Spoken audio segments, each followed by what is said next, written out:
조야, 오늘은 바울 할아버지가 얼마나 애가 탔는지 그리고 얼마나 기뻐했는지 들려줄게. 바울 할아버지는 데살로니가 사람들을 너무너무 보고 싶었는데 갈 수가 없었어.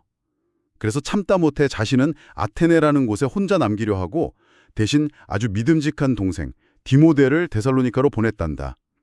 디모데는 하나님의 일꾼이자 예수님의 복음을 전하는 훌륭한 사람이야. 바울 할아버지가 디모데를 보낸 이유는 데살로니가 사람들의 믿음을 든든하게 해주고 위로해주기 위해서였어. 예수님을 믿다 보면 억울하고 힘든 일도 겪게 되는데 그런 어려운 일들 때문에 마음이 흔들리지 않게 하려는 거였지. 바울 할아버지는 혹시라도 나쁜 사탄이 데살로니가 사람들을 꾸여서 믿음을 훌쩍 버리게 했을까 봐 조마조마하며 걱정했단다. 그런데 어느 날 디모데가 돌아와서 아주 기쁜 소식을 전해주었어. 데살로니가 사람들의 마음에 믿음과 사랑이 가득하다는 소식이었지. 게다가 바울 할아버지를 아주 좋게 기억하고 있고 서로 간절히 보고 싶어 한다는 이야기까지 들었단다. 이 소식을 듣고 바울 할아버지는 여러 가지 힘든 일 속에서도 아주 큰 위로를 받았어. 데살로니가 사람들이 주님 안에서 든든하게 잘 서 있다는 소식을 들으니 이제야 살 것 같다고 덩실덩실 기뻐했지. 바울 할아버지는 하나님께 깊은 감사를 드리며 그들의 얼굴을 다시 보고 믿음의 부족한 것을 꽉꽉 채워줄 수 있도록 밤낮으로 기도했어.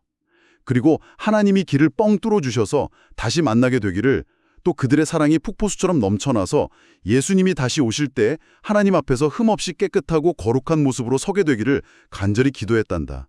와, 이야기가 참 따뜻하네요. 그러니까요. 와, 바울 할아버지가 이제야 살 것 같다며 덩실덩실 기뻐하셨다니 정말 그 감동이 여기까지 훅 밀려오는 것 같아요. 맞아요. 사랑하는 사람들을 향한 애정이 고스란히 느껴지죠. 네, 정말 안도감에 벅차오르는 그런 느낌이었어요. 사실 바울 할아버지가 왜 자신이 직접 가지 못하고 그토록 아끼는 동생 디모데를 보냈는지 그 뒷이야기를 조금 들여다보면요. 뒷이야기가 더 있나요? 네, 이 기쁨이 얼마나 거대한 것인지 훨씬 더 생생하게 다가오거든요. 당시 데살로니가 교회 성도들은 정말 매일매일이 살얼음판 같았어요. 아, 예수님을 믿는다는 것 때문에요? 정확합니다. 예수님을 믿는다는 단 하나의 이유만으로 주변 사람들에게 심한 괴롭힘을 당하고 억울한 일들을 겪고 있었거든요. 저런? 우리 어린이 친구들도 예수님을 사랑한다는 이유로 친구들에게 따돌림을 당하거나 억울하게 혼인한다면 정말 마음이 쿵 하고 내려앉을 텐데 말이죠. 눈물이 쏙 빠질 일이죠. 네. 그래서 바울 할아버지는 혹시라도 나쁜 사탄이 그 무서운 상황을 틈타서 데살로니가 사람들을 속일까다 마음을 졸였던 거군요. 맞습니다.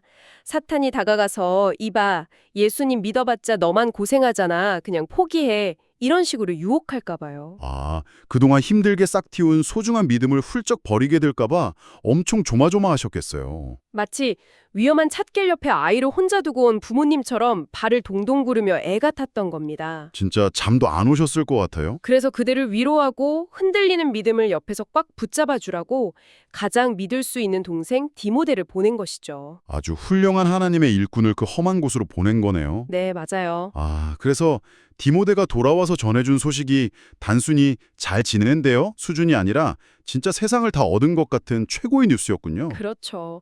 그 무서운 핍박 속에서도 성도들이 흔들리기는커녕 굳센 믿음과 사랑을 굳건하게 잘 지키고 있다는 소식이었으니까요. 와, 진짜 기뻐서 덩실덩실 춤을 출 만하네요. 숨어 있어요. 어떤 건가요? 사실 바울 할아버지 자신도 아테네에 혼자 남아서 엄청난 핍박과 고난을 겪고 있었거든요. 아, 바울 할아버지 본인도 힘든 상황이었어요? 네, 당장 내일 어떻게 될지 모르는 아주 힘든 상황이었죠.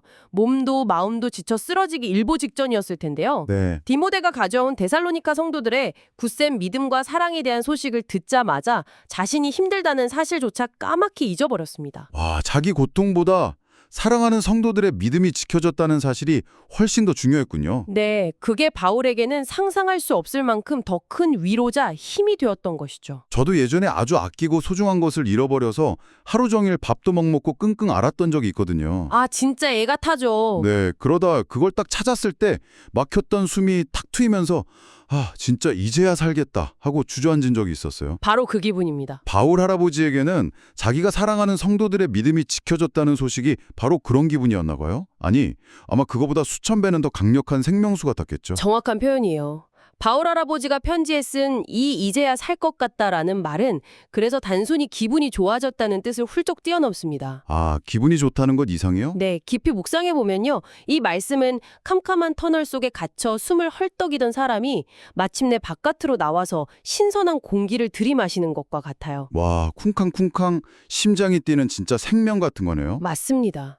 엄청난 활력을 뜻하는 거죠. 내가 사랑하는 사람들이 그것도 아주 힘들고 억울한 상황 속에서도 포기하지 않고 예수님 안에서 든든하게 믿음으로 서 있는 모습을 보는 것. 네. 그것이 바울 할아버지에게는 내가 살아 숨쉬는 진짜 생명을 누리는 가장 큰 기쁨이었던 거군요. 그렇습니다. 부모님들이 우리 친구들이 올바르고 씩씩하게 자라는 모습을 볼 때 느끼는 그런 벅찬 기쁨이랑 똑같죠. 아, 부모님의 마음이군요.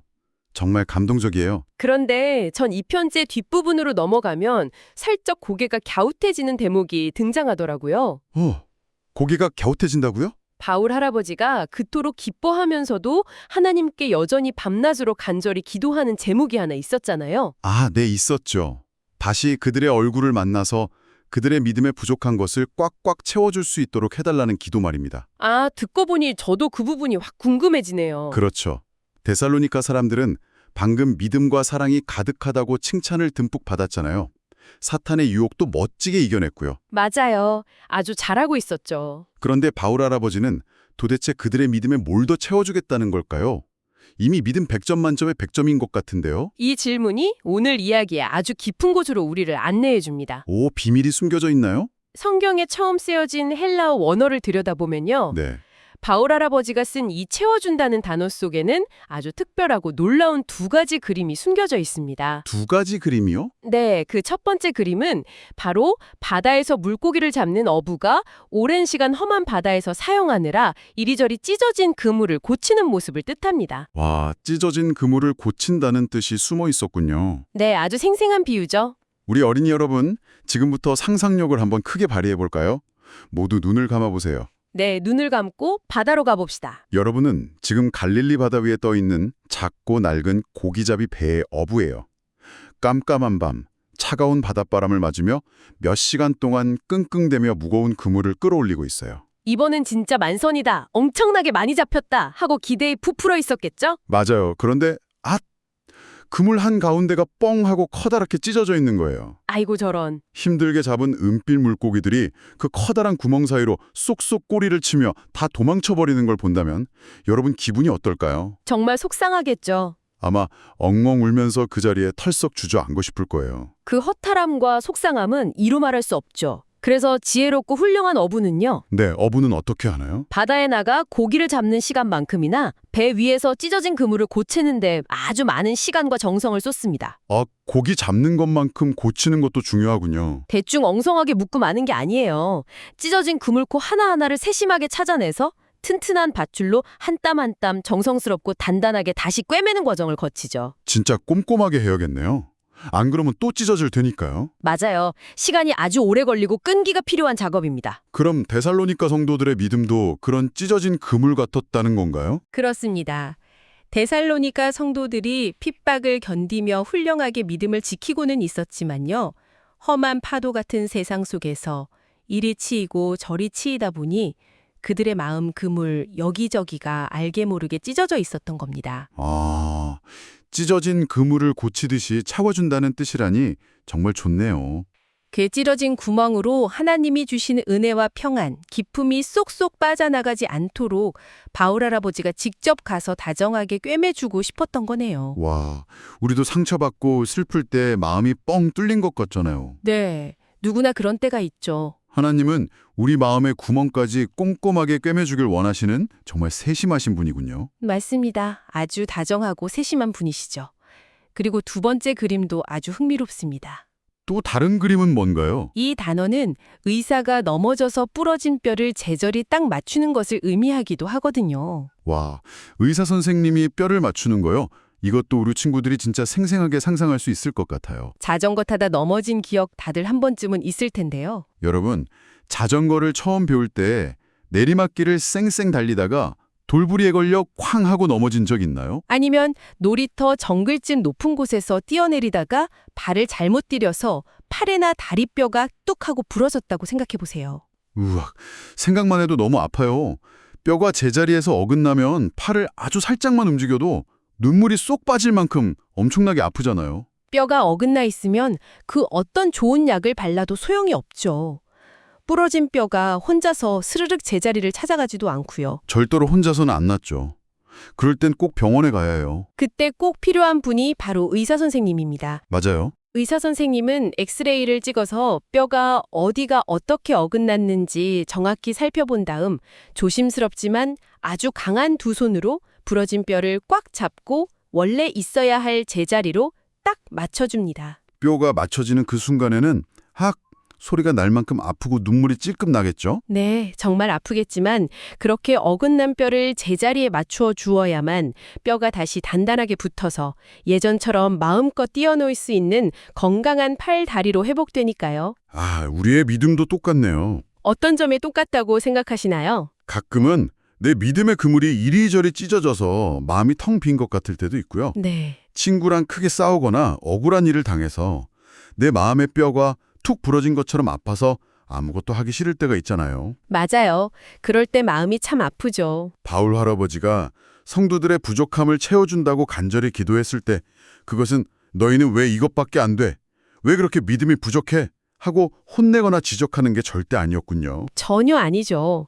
오히려 찢어진 그물처럼 상처받은 마음을 사랑으로 꿰매어주고 싶었던 겁니다. 부러진 뼈처럼 아프고 어긋난 마음을 하나님의 말씀으로 다정하게 제자리에 맞추어 치료해주고 싶었던 거네요. 네, 서로가 서로의 찢어진 믿음을 꿰매어주고 다시 튼튼하게 만들어 주어야 아름다운 교회가 된다는 사실을 알려주는 겁니다. 정말 감동적인 의미네요. 그런데 우리가 여기서 성경이 알려주는 가장 경이롭고 진지한 비밀을 하나 더 발견하게 됩니다. 어떤 비밀인가요? 툭 하면 넘어지고 실수하는 우리가 어떻게 다른 사람의 찢어진 그물을 꿰매어주고 부러진 뼈를 맞춰줄 수 있는 능력을 가지게 된 걸까요? 아, 듣고 보니 그러네요.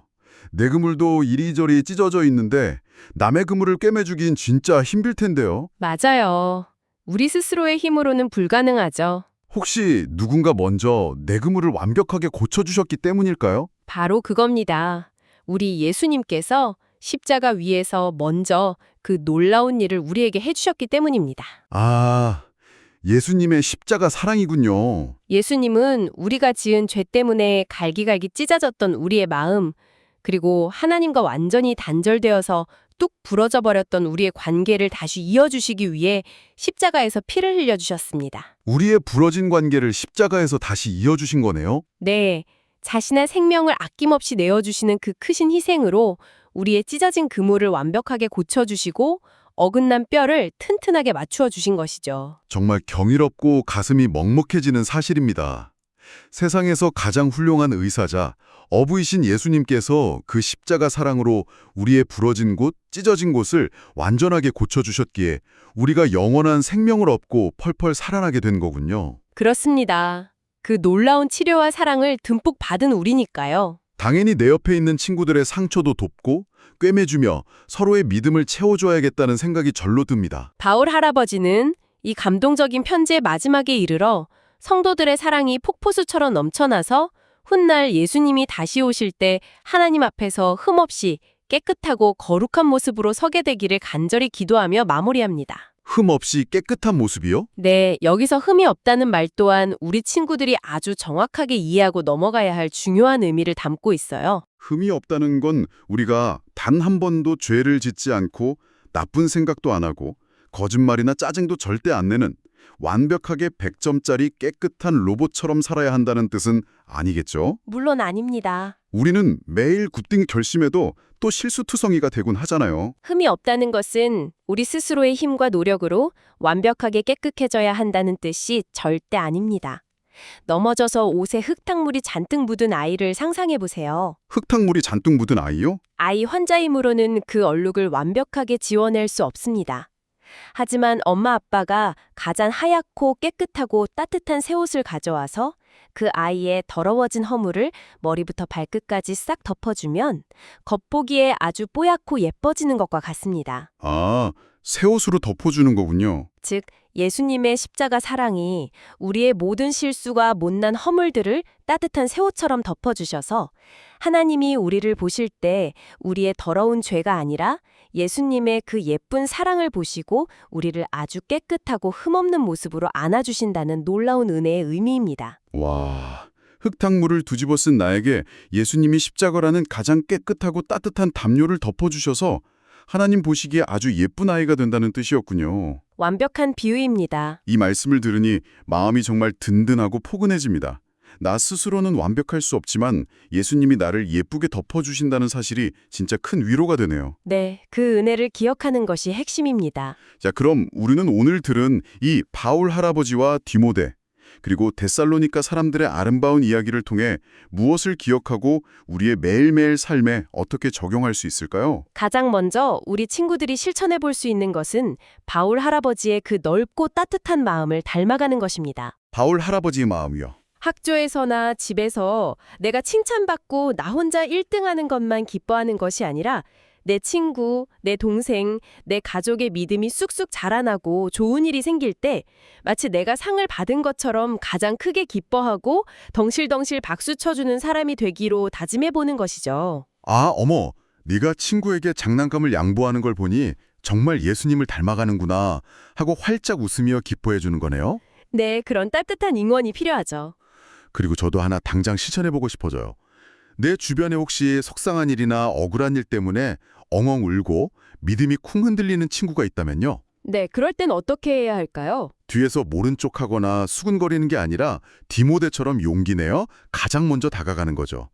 따뜻한 말로 위로해주고 그 마음을 든든하게 꼭 안아주는 훌륭한 심부름꾼이 되는 거예요. 정말 멋진 적용입니다. 또한 친구의 믿음에 찢어진 곳이나 부족한 부분이 눈에 띌 때 우리의 태도도 완전히 달라져야 합니다. 어떻게 달라져야 하죠? 친구가 실수를 하거나 나쁜 행동을 할 때 너는 왜 그것밖에 못해? 교회 다닌다면서 왜 그렇게 믿음이 부족해? 하고 흉보거나 뾰족한 말로 찌르는 대신에요. 네. 바울이 찢어진 그물을 고치는 어부의 마음으로 밤낮 기도했던 것을 떠올려야 합니다. 아, 어부의 마음으로요? 친구의 부족한 부분을 내 기도로 살포시 덮어 도와주고 부드러운 말과 따뜻한 행동으로 그 빈자리를 꿰매어 채워주기로 다짐하는 것이 바로 오늘 우리가 나눈 이 기쁜 이야기의 진짜 목적일 것입니다. 흉보는 대신 기도로 꿰매주기. 상처 주는 대신 따뜻한 말로 뼈를 맞추어주기. 이 말이 정말 제 마음에 깊이 콕 박힙니다. 저도 깊이 공감합니다. 나를 흠없는 모습으로 따뜻하게 안아주시고 내 찢어진 곳을 십자가 사랑으로 완벽하게 고쳐주신 예수님의 은혜를 매일매일 기억한다면요. 분명 우리 마음속에도 내 옆의 친구들을 향한 사랑이 마르지 않는 폭포수처럼 활활 넘쳐날 수밖에 없겠네요. 정말 아름다운 결론이네요. 자, 깊이 파헤쳐본 오늘의 이야기를 마무리하며 끝까지 귀 기울여주신 어린이 여러분, 그리고 부모님 여러분께 부드럽지만 아주 힘있는 질문 하나를 꼭 던지고 싶습니다. 여러분은 오늘 무엇을 결심했나요? 깊이 생각해 볼 질문입니다. 오늘 나눈 바울 할아버지의 편지를 생각하며 내 주변의 누구에게 디모데처럼 다가가 위로를 전했지. 누구의 찢어진 그물을 흉보는 대신 기도로 다정하게 꿰매어 줄지 꼭 한번 상상해 보셨으면 좋겠습니다. 우리를 흠없는 예쁜 모습으로 안아주신 예수님의 십자가 사랑을 깊이 기억하면서 우리 마음속의 친구들과 이웃을 향한 사랑이 오늘 하루도 내일도 매일매일 폭포수처럼 넘쳐나도록 다 함께 손을 모았으면 좋겠습니다. 그럼 마지막으로 오늘 하나님이 우리에게 주신 이 귀하고 경이로운 말씀을 마음에 꾹꾹 눌러 담으며 다 함께 두 손을 모으고 눈을 감아볼까요? 제가 이 기도를 한 글자 한 글자 진심을 다해 차분하게 올려드리며 오늘의 이 깊은 대화를 경건하게 마치겠습니다. 사랑의 하나님 아버지, 다른 사람의 믿음이 자라나는 것을 보고 뛸 듯이 기뻐했던 바울 할아버지의 예쁜 마음을 가르쳐 주셔서 감사합니다. 저도 제 주변의 친구들이 예수님 안에서 든든하게 서가는 모습을 보며 함께 기뻐하는 아이가 되게 해주세요. 누군가 힘들어할 때 디모데처럼 다가가서 위로하고 안아주며 찢어진 마음을 고쳐주는 따뜻한 사람이 되고 싶어요. 제 안에 다른 사람을 미워하거나 내 것만 챙기려는 욕심은 싹 버리고 예수님을 닮은 사랑만 가득 채워주세요. 그래서 예수님이 다시 오시는 날 하나님 앞에서 가장 깨끗하고 거룩한 모습으로 기쁘게 안길 수 있도록 저를 도와주세요. 우리의 찢어진 마음을 사랑으로 고쳐주시는 예수님의 이름으로 기도합니다. 아멘.